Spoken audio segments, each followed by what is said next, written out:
This is Trepacer, and welcome to Saturday. So, when I continue my tradition of reviewing two movies, and I have two movies here, two kind of cult movies. Well, I don't think District 9 is kind of a cult movie. I mean, it's a sci-fi thing, but it's not cult because I think it made enough money where it's not really a cult movie. And District 9 and Donnie Darko. Okay, and so let's review. I watched these today, so I'll give you my thoughts and review and what I think of them. Now, District 9. Was made by, what's his name? Because I saw Neil Blomkamp, and this is his second movie, Elysium. Well, this is his first movie, excuse me. Elysium, which came out earlier this year in August, was his first movie. And, I'd heard great things about District 9, and this is produced by Peter Jackson. And I heard good things about this. People say, oh, you got to see District 9. It's a real good movie. So I finally, I bought it, I think, a week ago. And, or maybe 2 weeks ago. Anyway, and I decided to give it a watch. And let's say I really, really enjoyed this. And now I see what people were talking about. And basically, this movie takes place in Johannesburg, South Africa, and basically starts in the year 1982 when a massive ship settles over Johannesburg, and humans there investigate, and they find a group of aliens on the ship, and they rescue them and they bring them down, to Johannesburg, and they treat them and put them in this zone. Okay, and they nickname them prawns, and basically, everybody's welcoming them at first, and then after 28 years of them being there, and them basically living in squalor and interacting with humans, the humans want them gone. So basically, what happens is this company in the year 2010 is contracted, the multi-munitions corporation called Multinational United is contracted to move them from this, from the ghetto in District 9 to another one, District 10, where they'll be further encamped. And basically, like I said, they've been mistreated and stuff, and exploited and stuff, and blamed for things they didn't even do. And basically, they want them to move them out from District 9, away from the human population, into District 10, which is reinforced and basically like an internment camp, and reinforced, and they want to keep them isolated away from the people. Okay? And, now, this corporation, they put in charge the protagonist of the story. His name is Wilkes Vandermeer. All right? He's played by Charlotte Copley, who you see he was in Elysium, and he was the bad guy in that. Okay, so he's and the movie starts off like a sort of a documentary, where they're talking about when the aliens came and all this stuff, and how they're living in squalor, and how they're gonna move them out, and people how they mistreated and all that stuff, and how people want them gone, and basically, they they have a camera crew filming this, with the protagonist, Charlotte Copley's character. They're with him and an aide and a soldier, and they're basically have to go to District 9 and have the aliens basically sign off saying that that you accept that you're being forcibly moved, and they're backed up by the military, who enforces in case these aliens don't cooperate. So they have them, and it's a real good commentary on basically the treatment of aliens. Basically, and like I said, the movie it's shot in documentary type style. And you see all the various people that are exploiting the aliens, and people that want them gone, and people that are, are fighting for them. And you have this one guy played by Charlotte Copley. Like I say, he's the exec in charge of the move, coordinating the move from one place to the other. He's put in charge by his father-in-law, and he's married, of course, because his father-in-law is like a big shot with the corporation. And then the movie slowly turns when Charlotte Copley's character is basically infected with something, I don't want to spoil it, but he's infected, and he goes through a transformation, and then he becomes hunted.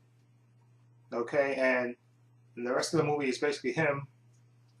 Well, I'm going to explain a little bit more without spoiling it. He gets infected, and he basically starts to transform. So this is like a little spoiler.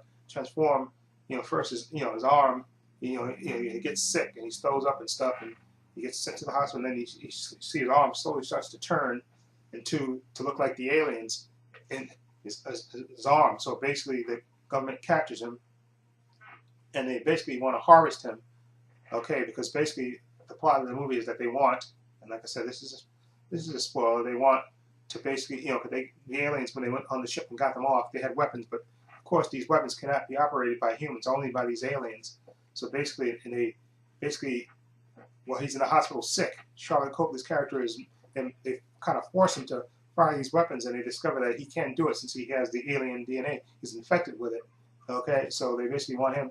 They're gonna harvest, the parts for him, so they can basically take these weapons, okay, from the alien ship, and they can actually that they got from the alien ship, and they can actually use these. And basically, they want to exploit him. And basically, the rest of the movie is him basically trying to he escapes, of course, and then basically the rest of the movie is him on the run, okay, him interacting with another alien, and there's a nice subplot of him and another alien, okay, and they actually give them names, which is really weird, but it's a really, really good movie. And basically, like I say, he gets hunted down in this movie. He's basically on the run, and he's fighting against this corporation, okay, at the same time, and so basically his whole world gets turned upside down. And he basically sees how the aliens have been struggling all this long time, but he's not he doesn't do a completely 180. This character is still sort of an anti-hero. Okay, he's not he doesn't, once he sees what happens and everything turns on it for him, and he's hunted and stuff, he doesn't become automatically sympathetic. But he does, he's still basically looking out for himself.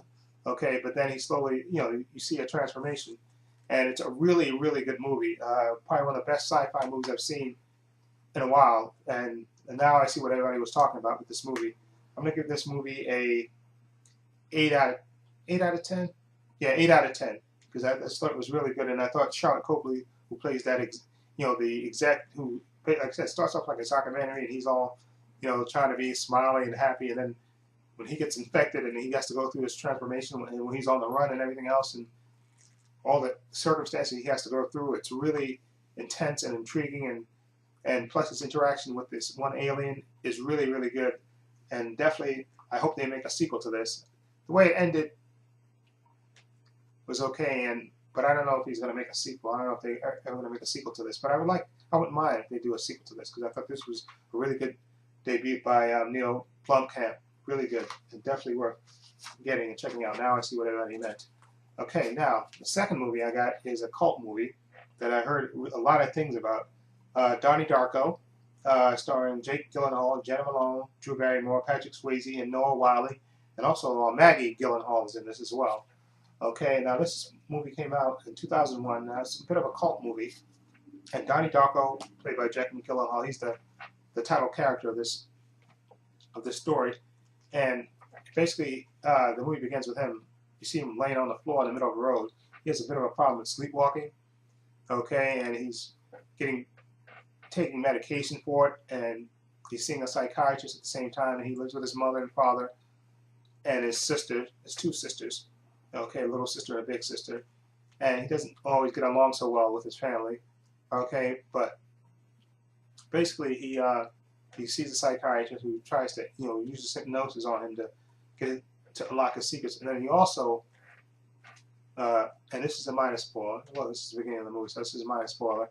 Okay, he gets visited, okay, by a large bunny that only Donnie Darko can see, named Frank, who basically tells him that the end of the world is coming. Okay, I forgot how many days he tells him. I think it's like 32 days or something like that. He tells him that basically the world is coming to an end. Okay, and basically the first night that he sees him, he goes out of his room, and believe it or not, an engine falls out of the sky and destroys his room. Okay, so he survives that. Okay, and basically this bunny is telling him, named Frank is telling him all these things he has to do, and he's doing all these things, like destroying property, exposing people, and it's a really kind of surreal movie to watch.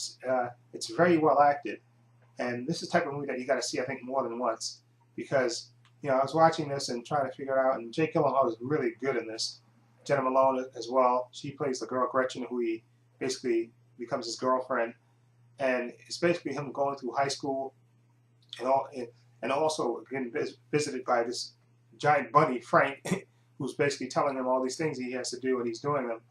Okay, and you don't know if it's part of his mental illness that he's just seeing this, imagining Frank, or is Frank the bunny real. You don't know. Okay, and this movie is kind of open to different interpretations. And I was reading reviews of this movie, and people have all kinds of weird theories about this movie. And I definitely have to watch this again.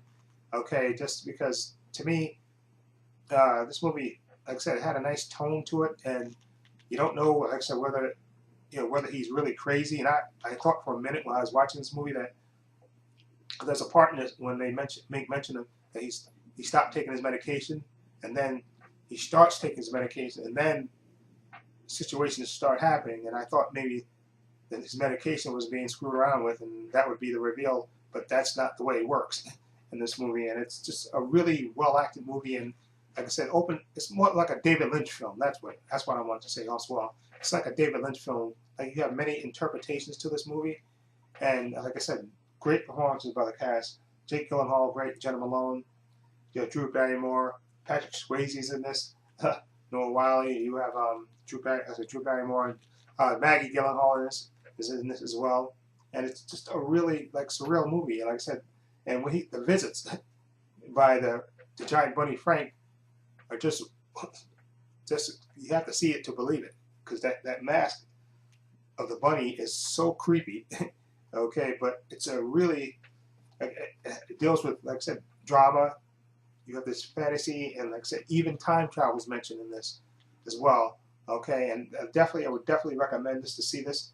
Okay, I would give this Donnie Darko because it's very well acted, and the story moves from point, it counts down from the days that the world's going to end, and it's a real, surreal movie to watch. And you watching this and trying to figure out, is he insane or is he not insane?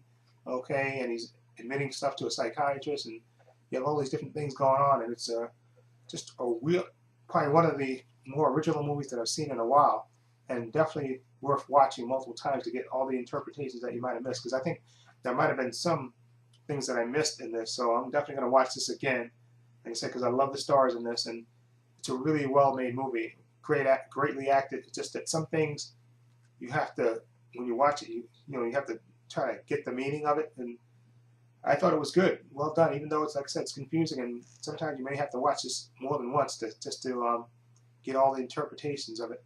So I would definitely give Donnie Darko a 7.5.